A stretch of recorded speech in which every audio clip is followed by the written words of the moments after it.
은퇴하신 분들을 만나보면 공통적으로 이런 이야기를 하십니다.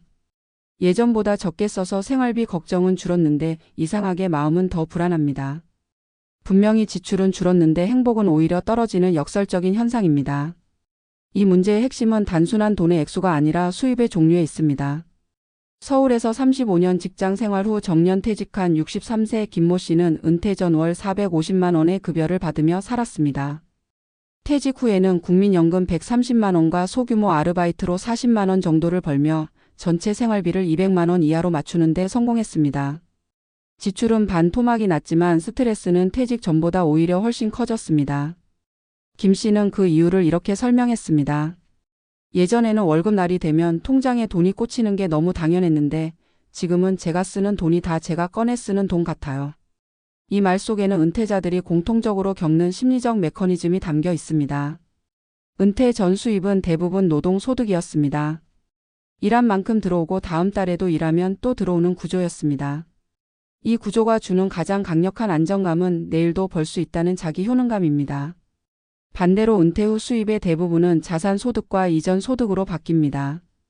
연금처럼 자동으로 들어오는 것, 예금처럼 쌓여 있는 것, 주식 배당처럼 계좌에서 나오는 돈. 즉 내가 더 벌어오는 돈이 아니라 이미 모아둔 것에서 꺼내 쓰는 돈이 수입의 중심이 됩니다.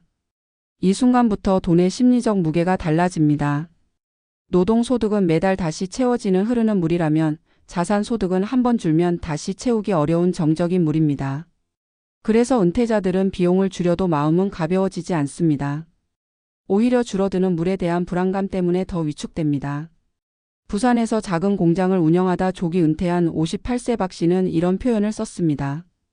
지출은 줄었는데 통장이 비는 속도는 더 크게 느껴졌습니다. 그가 말하는 느껴진다는 표현에는 수학적 계산이 아닌 감정적 비용이 반영돼 있습니다. 은퇴 전에는 수입이 지출보다 많으면 안정감이 생겼지만 은퇴 후에는 지출이 아무리 줄어도 수입이 내가 만들지 않은 돈일 때 불안해지는 것입니다. 또 하나 중요한 점은 돈을 버는 행위 자체가 사람에게 심리적 에너지를 공급한다는 사실입니다. 전문가들은 노동이 단순히 수입을 만드는 행위가 아니라 인간의 정체성을 유지시키는 핵심 요소라고 말합니다. 일을 한다는 것은 사회와 연결된다는 의미이고 사회가 나를 필요로 한다는 신호입니다. 그래서 월 200만 원의 연금보다 월 60만 원의 일자리 소득이 사람을 더 활력 있게 만드는 경우가 많습니다. 돈의 액수보다 누가 나를 필요로 하는가가 더 중요한 이유입니다. 실제 연구에서도 같은 결과가 나타났습니다. 연금 자산 중심의 수입을 가진 은퇴자보다 월 40만 원, 70만 원의 지속적 노동 소득을 가진 은퇴자의 삶의 만족도가 더 높았습니다. 불안감의 정도도 유의미하게 낮았습니다. 그 이유는 분명합니다. 적게 벌어도 내가 만들었다는 감각이 심리적 안전을 만들어주기 때문입니다. 70대 초반 정모 씨는 노인 일자리에서 월 30만 원 남짓을 받습니다. 하지만 그는 이렇게 말합니다. 이 30만 원이 나를 살립니다. 이 돈을 받는 게 아니라 내 힘으로 만들어낸다는 게 좋아요. 그에게는 돈의 크기가 아니라 돈의 정체성이 의미 있었습니다. 자신이 존재한다는 증거, 사회에서 역할이 있다는 실감, 그리고 내일도 할 수 있다는 작은 확신. 이 모든 것이 단순한 금액보다 훨씬 큰 심리적 자산이 됩니다. 결국 문제의 본질은 이렇습니다. 지출을 줄이면 돈은 아끼지만 마음의 안정까지 함께 줄어드는 경우가 많습니다. 특히 수입이 노동에서 연금과 자산 중심으로 바뀌면 행복의 구조도 변합니다. 노동소득이 주던 안정감과 자존감이 사라지기 때문입니다. 그래서 은퇴 후 진짜 중요한 건 얼마를 줄여 쓰느냐가 아니라 어떤 종류의 수입을 만들며 사느냐입니다. 작은 금액이라도 노동소득을 유지하는 것이 중요한 이유가 여기에 있습니다. 일을 한다는 감각이 삶의 중심을 붙들어주고 연금과 자산이 안정적 삶을 받쳐주는 구조가 가장 이상적입니다. 오늘 주제의 결론은 분명합니다. 은퇴 후의 행복은 돈의 액수보다 돈의 성격에서 나옵니다. 내가 만든 돈이 있는 삶과 없는 삶의 차이는 생각보다 훨씬 큽니다. 은퇴 후 생활비는 줄어들지만 행복까지 줄어들 필요는 없습니다. 우리에게 필요한 건 돈을 쓰는 방식이 아니라 수입을 만들어내는 방식을 다시 설계하는 일입니다. 은퇴 후의 삶을 들여다보면 돈의 양보다 돈의 흐름이 더 큰 영향을 미친다는 사실이 점점 더 분명해진다. 많은 은퇴자들이 공통적으로 말하는 불안은 돈이 부족해서가 아니라 수입 구조가 바뀌어서 비롯된다. 이 변화는 단순한 경제적 문제가 아니라 정체성, 심리, 사회적 관계 전반을 뒤흔드는 사건이다. 그래서 생활비가 줄었는데도 마음은 더욱 조이는 모순이 생겨난다.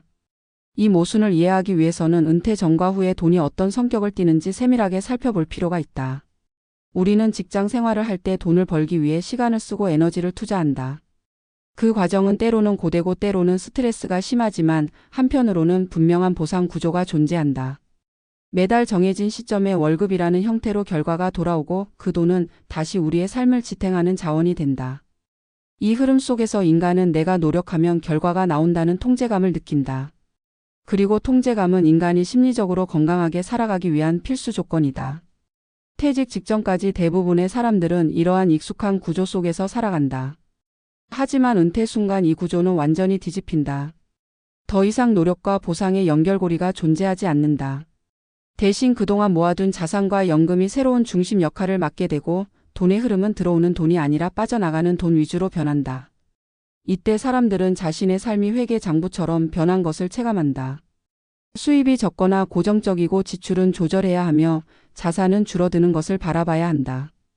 돈이 들어올 때 기쁘다는 느낌보다 빠져나갈 때 아깝다는 감정이 더 크게 다가온다. 왜냐하면 그 돈은 내가 벌어온 돈이 아니라 내가 쌓아둔 것에서 깎여나가는 돈이기 때문이다.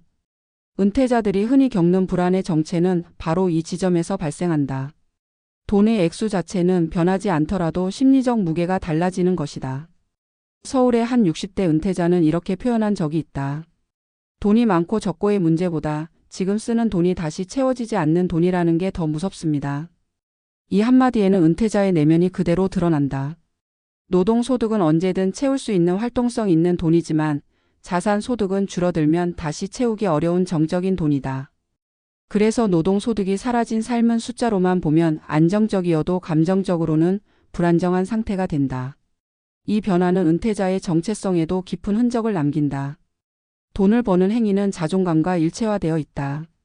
우리가 누군가에게 필요한 존재라는 감각, 사회와 연결되어 있다는 느낌, 나의 능력이 가치로 환산된다는 확신. 이 모든 것은 월급이라는 형태로 눈앞에 드러난다. 따라서 일하지 않는다는 것은 단순히 수입을 잃는 문제가 아니라 존재의 의미가 희미해지는 문제이기도 하다. 전문가들은 은퇴 후 가장 빠르게 무너지는 것이 재정이 아니라 자기 효능감이라고 말한다. 자기 효능감이 사라지면 사람은 쉽게 우울해지고 불안해지고 타인의 시선에 민감해진다. 행동 반경은 좁아지고 새로운 시도에 대한 두려움은 커진다. 이때 사람들은 스스로를 향해 이런 질문을 던진다. 나는 이제 무엇으로 인정받을 수 있을까? 내가 할 수 있는 일은 앞으로 무엇일까? 앞으로 남은 시간 동안 나는 어떤 역할로 살아갈 수 있을까? 이 질문에 명확한 답을 찾지 못하면 돈이 충분해도 마음은 텅 빈 공간처럼 느껴진다. 은퇴자들 가운데 일부는 생활비를 30% 이상 줄이는 것만으로 경제적 안정감을 얻는다고 말한다. 하지만 이 숫자 역시 그들을 완전히 안심시키지 못한다. 왜냐하면 숫자는 현재를 설명해 줄 뿐 미래를 보장해 주지 못하기 때문이다. 변하지 않는 연금과 조금씩 내려오는 이자나 배당금이 여전히 안전망을 제공하지만 사람의 마음은 그보다 더 복잡하게 움직인다. 지출이 줄면 당장은 좋지만 이렇게 계속 줄여야만 하는 건 아닌가라는 질문이 생기고 이 질문은 시간이 지날수록 불안을 키운다. 즉 절약은 필요하지만 절약만으로 삶의 안정이 완성되지는 않는다. 노년 경제에서 가장 강력한 심리적 자산은 능동적 수입이다. 금액이 적더라도 내가 직접 만들어낸 수입이 있다는 사실 자체가 사람을 지탱한다. 매달 들어오는 연금이 200만 원이라면 좋겠지만 그보다 더 중요한 것이 있다. 그 200만 원이 내가 만든 20만 원 앞에서 심리적으로 밀릴 때가 있다는 사실이다. 20만 원은 금액이 아니라 역할의 증거이고 존재의 증명이고 능력의 흔적이다. 그래서 작은 노동소득은 노년의 일상에서 돈을 넘어선 심리적 원동력이 된다. 은퇴 후 찾아오는 고립감도 이와 맞닿아 있다. 일을 하지 않으면 사람을 만날 기회가 줄어들고 사회적 관계의 밀도도 크게 낮아진다. 사람은 타인과의 접촉을 통해 자신의 위치를 조정하고 정체성을 확인한다. 그런데 은퇴 후 사회적 자극이 줄어들면 안전하게 느껴져야 할 시간이 오히려 공허하게 느껴진다. 공허함은 마음의 바닥을 드러내고 바닥은 다시 불안을 불러온다. 이 구조가 반복되면 사람은 스스로 움츠러들고 돈이 충분함에도 불구하고 삶은 점점 체온을 잇는다. 실제로 많은 은퇴자들이 말하는 공통점이 있다. 은퇴 후 마음이 급격히 늙었다. 그 이유는 노동의 중단과 관계의 축소 그리고 자기 역할의 상실이 동시에 일어나기 때문이다. 돈은 이 과정에서 바람 같은 역할을 한다. 바람이 많다고 배가 이동하는 것이 아니라 돛을 어떻게 펼치느냐에 따라 방향이 바뀌듯이 은퇴자의 삶도 돈 자체보다 돈을 둘러싼 구조가 방향을 결정한다. 그 구조 중 가장 중요한 것이 바로 수입의 종류다. 노년기에 지속 가능한 행복을 누리기 위해서는 돈이 아니라 역할이 필요하다. 역할은 사람을 밖으로 끌어내고 밖으로 나가면 사회적 접촉이 생기고 접촉은 다시 삶의 활력을 만든다. 그 과정에서 약간의 수입이라도 발생한다면 그 돈은 단순한 경제적 가치 이상의 의미로 다가온다. 작은 노동은 자신에게 남은 시간이 여전히 유효하다는 메시지를 준다. 몸이 움직이고 생각이 활발해지고 일상이 다시 리듬을 찾는다.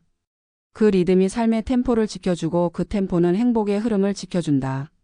결국 은퇴 후의 행복은 돈을 얼마나 쓰는가가 아니라 돈이 어떤 방식으로 들어오는가에 달려있다. 노동소득은 그 자체로 정체성과 활력을 만들어내는 도구이며 연금과 자산 소득은 안정성을 제공하는 기반이다. 이 두 가지가 조화를 이룰 때 비로소 은퇴자의 삶은 안정과 활력이라는 두 축을 동시에 갖추게 된다. 그리고 이 구조를 유지하는 것이 은퇴 후 가장 중요한 과제다. 이 칼럼을 읽는 시청자들에게 전하고 싶은 마지막 메시지는 단순하다. 은퇴 후의 행복은 절약에서 오지 않는다. 행복은 내가 다시 만들어낸 작은 수입, 내가 가진 역할, 내가 움직인 시간에서 온다. 당신이 만들어낸 돈이 단 한 푼이라도 존재한다면 그것은 단순한 수입을 넘어 인생 후반전의 방향을 지켜주는 나침반이 된다. 그리고 그 나침반이 가리키는 곳에는 돈보다 더 중요한 의미, 바로 살아있다는 감각이 있다.